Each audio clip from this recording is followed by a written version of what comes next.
முருகப்பெருமானின் அறுபடை வீடுகளில் இரண்டாவது படை வீடாக இருக்கக்கூடியது தான் திருச்செந்தூர். கடலின் ஓரத்தில் அமைந்திருக்கக்கூடிய இந்த கோவில் தனி சிறப்பு வாய்ந்தது. இங்கிருக்கக்கூடிய மூலவர் சிவபெருமானை நோக்கி பூஜிக்கும் கோலத்தில் காட்சி தருவதுடன் கடற்கரை மணலில் ஆன 4 கிணறு மற்றும் மூலவருக்கு படைக்கப்படும் பன்னீர் இலை விபூதி ஆகியவை இந்த தலத்தின் மிக முக்கியமான ஒரு சிறப்பு அப்படின்னு சொல்லலாம். முருகனின் அறுபடை வீடுகளில் கடற்கரையில் அமைந்திருக்கக்கூடிய ஒரு கோவில் அப்படின்னு பார்த்தா திருச்செந்தூர் பற்றிய பல சுவாரஸ்யமான தகவலை பற்றி தான் தெரிஞ்சுக்க போகிறோம். வீடியோ ரொம்பவே பயனுள்ளதாக இருக்கும். வீடியோவை கடைசி வரைக்கும் ஸ்கிப் பண்ணாமல் பாருங்கள். நீங்கள் திருச்செந்தூர் கோவிலுக்கு எத்தனை முறை போயிருக்கீங்க? அறுபடை வீடுகளில் நீங்கள் எந்த கோவிலுக்கு அதிகமாக போயிருக்கீங்க அப்படிங்கிறத மறக்காமல் கமெண்ட் பண்ணுங்கள். நம்ம சேனலை நீங்கள் இன்னும் சப்ஸ்கிரைப் பண்ணலைன்னா மறக்காமல் சப்ஸ்கிரைப் பண்ணிவிடுங்க. முருகப்பெருமானுக்கு போற்றி அப்படின்னு சொல்லிட்டு மறக்காமல் கமெண்ட் பண்ணுங்கள். அறுபடை வீடுகளில் கடற்கரையில் அமைந்திருக்கக்கூடிய ஒரு கோவில் அப்படின்னு பார்த்தா திருச்செந்தூர். படையெடுத்து செல்லக்கூடிய படை வீரர்கள் தங்கும் இடம்தான் படை வீடு. சூரபத்மன் என்னும் அரக்கனை வதம் செய்வதற்காக தளபதி வீரபாகு உள்ளிட்ட படை வீரர்கள் தங்கியிருந்த இடம் திருச்செந்தூர் சுப்பிரமணிய சுவாமி கோவில். சூரபத்மனை வெற்றி கொண்டதால் இங்கு கோவில் கொண்டிருக்கக்கூடிய முருகப்பெருமான் ஜெயந்திநாதர் என விளங்கப்படுவதாகும். அதுவே பின்னால மருவி செந்தில்நாதர் என மாறியிருக்கு. இதுபோல இந்த ஊர் திரு ஜெயந்திபுரம் என்பதில் இருந்து திருச்செந்தூர் என மாறியிருக்கு. சிலப்பதிகார குறிப்புகளின்படி 2000 ஆண்டுகள் பழமை வாய்ந்ததாக சொல்லப்படுது. இந்த இடம் திருச்சீர் அலைவாய் என அழைக்கப்படுவதாகவும் சொல்லப்பட்டிருக்கு. முருகனின் இடது கையில் தாமரை மலர் மற்றும் ஜடா முடியோடு சிவ யோகி போல காட்சி தராரு. முருகனின் பின்புறம் இருக்கக்கூடிய இடது சுவற்றில் முருகன் பூஜை செய்து வந்ததாக சொல்லப்படும் லிங்கம் ஒன்று இருக்கு. இதற்கு முதல்ல பூஜை செய்யப்பட்ட பிறகு முருகப்பெருமானுக்கு பூஜைகள் செய்வதாக சொல்றாங்க.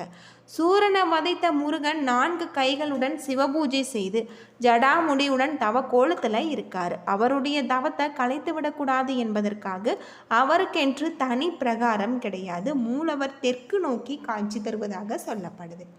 கந்தசஷ்டி விழாவின் கடைசி நாளில் தங்கள் ஊர் பெண்கள் தெய்வானையை திருமணம் செய்வதற்காகும். போர் முடிந்த முருகனின் உக்கிரத்தை குறைக்கும் விதமாகும் முருகன் மீது மஞ்சள் திருநீற்று விளையாடுறாங்க. திருச்செந்தூரில் கந்தசஷ்டி விழா வெகு விமர்சையாக கொண்டாடப்படுவதற்கு மற்றொரு காரணமும் உண்டு.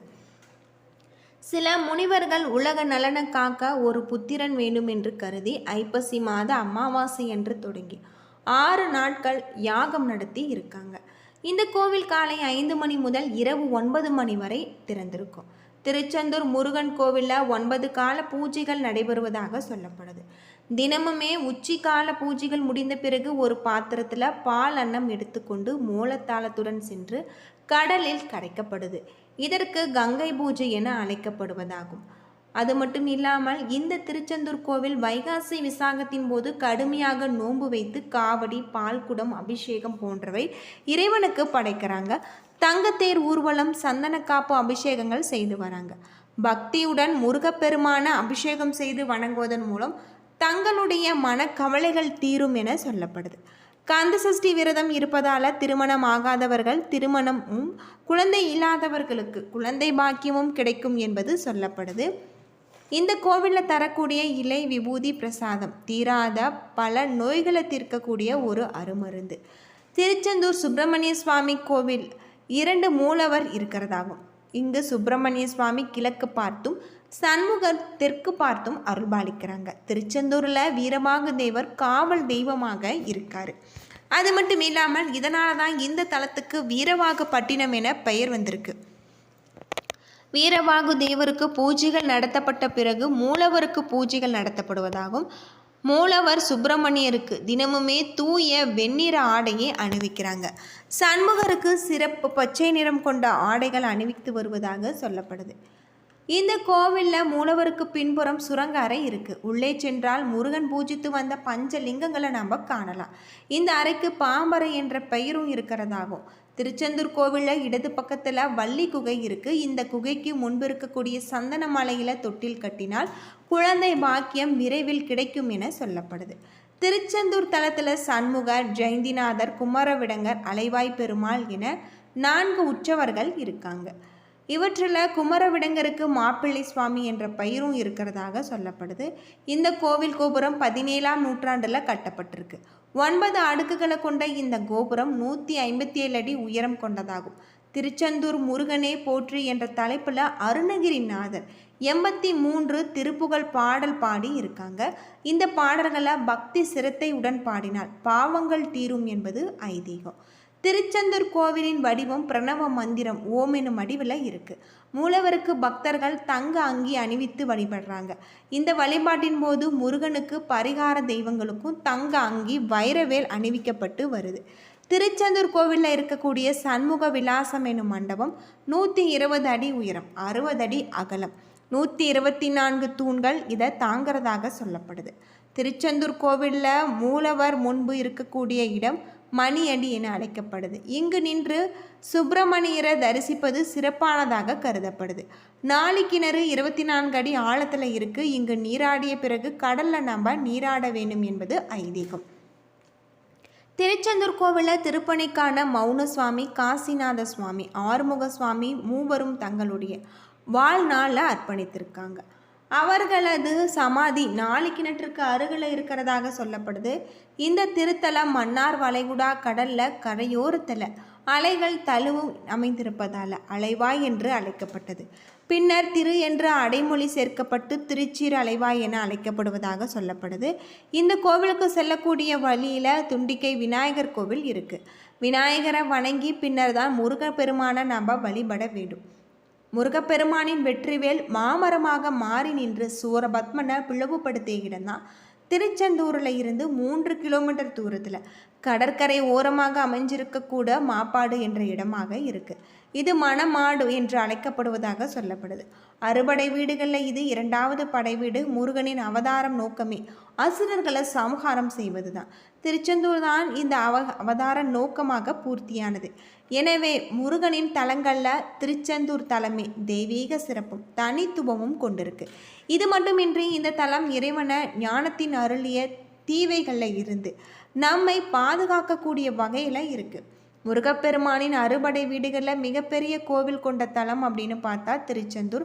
முருகன் சிவந்த நிறம் உடையவன் இங்கு உறைந்திருக்கக்கூடிய தலம் என்பதால தான் இந்த தலத்துக்கு செந்தில் என பெயர் பெற்றது. திருச்செந்தூர் கோவிலில் ராஜகோபுர வாசல் உண்டு. ஆண்டு முழுவதுமே அடைக்கப்பட்டு இருக்கக்கூடியதாகவும் சூரசம்காரம் முடிந்து தெய்வானையை திருமண நாளில் மட்டுமே இந்த வாசல் திறக்கப்படும். திருச்செந்தூர் கோவிலில் நடைபெறக்கூடிய பூஜைகளில் விஸ்வரூப தரிசனம் என்னும் இந்த பூஜை மிக முக்கியமான ஒரு பூஜை. மூலவர் தவக்கோலத்தில் இருப்பதால் காரம் புளி ஆகியவை பிரசாதத்தில் சேர்க்கப்படுவது இல்லை. ஆனால் சண்முகருக்குரிய பிரசாதங்கள் காரம் புளி உண்டு. முருகப்பெருமானுக்கு படைக்கக்கூடிய நிவேத பொருட்களில் சிறுபருப்பு கஞ்சி, பால்கோவா, வடை, சர்க்கரை பொங்கல், கற்கண்டு போன்றவை மிகவும் முருகனுக்கு பிடித்தமான ஒரு உணவு அப்படின்னே சொல்லலாம். உச்சிக்கால பூஜைகள் முடிந்த பிறகு இலை போட்டு சோறு, மோர்க்குழம்பு, பருப்பு பொடி, தயிர் போட்டு தீர்த்தம் தெளித்து பின்னரே மூலவருக்கு போற்றிகள் பூஜைகளை தொடங்குவாங்க. இரவில் பால் சுக்கு வெந்நீர் மட்டுமே வைக்கப்படுவதாக சொல்லப்படுது. இப்படி திருச்செந்தூர் கோவில் பல்வேறு சிறப்புகளை கொண்டிருக்கக்கூடிய வகையில் அமைஞ்சிருக்கு. அது மட்டும் இல்லாமல் இங்கு முருகப்பெருமானை நாம் வழிபடுவதன் மூலம் நம்முடைய வாழ்க்கையில் நல்ல ஒரு மாற்றம் ஏற்படலாம். குழந்தை இல்லாதவர்களுக்கு குழந்தை பாக்கியம் கிடைக்கக்கூடிய வகையில் சொல்லப்பட்டிருக்கு. செந்தில் ஆண்டவர் நவகிரகங்களில் குரு பகவானின் அம்சமாக விளங்குகிறாரு. குரு தோஷம் உள்ளவர்கள் இங்கு வந்து வழிபடுவது வழக்கம். மூலவர் சுப்பிரமணிய சுவாமி நின்ற கோலத்தில் புன்னகை தழுவும் முகத்துடன் கிழக்கு நோக்கி அருள்பாலிக்கிறார். மற்ற கோவிலை போல அல்லாமல் இங்கே இருக்கக்கூடிய சண்முகர், ஜெயந்திநாதர், குமரவிடங்கர் மற்றும் அலைவாய் பெருமாள் என்று 4 உற்சவ மூர்த்திகள் இருக்காங்க. இங்கு வழங்கப்படக்கூடிய விபூதி பன்னீர் இலையில் வைத்து தரப்படுது. இது மிகவும் மருத்துவ குணம் வாய்ந்தது. கோவில் வளாகத்தில் அமைஞ்சிருக்கக்கூடிய இந்த சுனையானது கடல் அலைகளுக்குள் இருக்கக்கூடிய அருகில் இருந்தாலுமே இந்த நீர் உப்பு நீராக இல்லாமல் நன்னீராக இருப்பது முருகப்பெருமானின் அதிசயம் அப்படின்னே சொல்லலாம். ராஜகோபுரம் 137 அடி உயரம் இருக்கிறதாகவும் 9 நிலைகளை கொண்டிருக்கக்கூடிய வகையில் சொல்லப்பட்டிருக்கு. என்ன நண்பர்களே, இந்த வீடியோ உங்களுக்கு பயனுள்ள ஒரு தகவலை தந்திருக்கும்னு நினைக்கிறேன். வீடியோ பிடிச்சிருந்தா லைக் பண்ணுங்கள், ஷேர் பண்ணுங்கள், கமெண்ட் பண்ணுங்கள். நம்ம சேனலை சப்ஸ்கிரைப் பண்ணலைன்னா மறக்காமல் சப்ஸ்கிரைப் பண்ணிடுங்க. முருகப்பெருமானுக்கு போற்றி, கந்தனுக்கு போற்றி அப்படின்னு சொல்லிட்டு மறக்காமல் கமெண்ட் பண்ணுங்கள். நன்றி நண்பர்களே.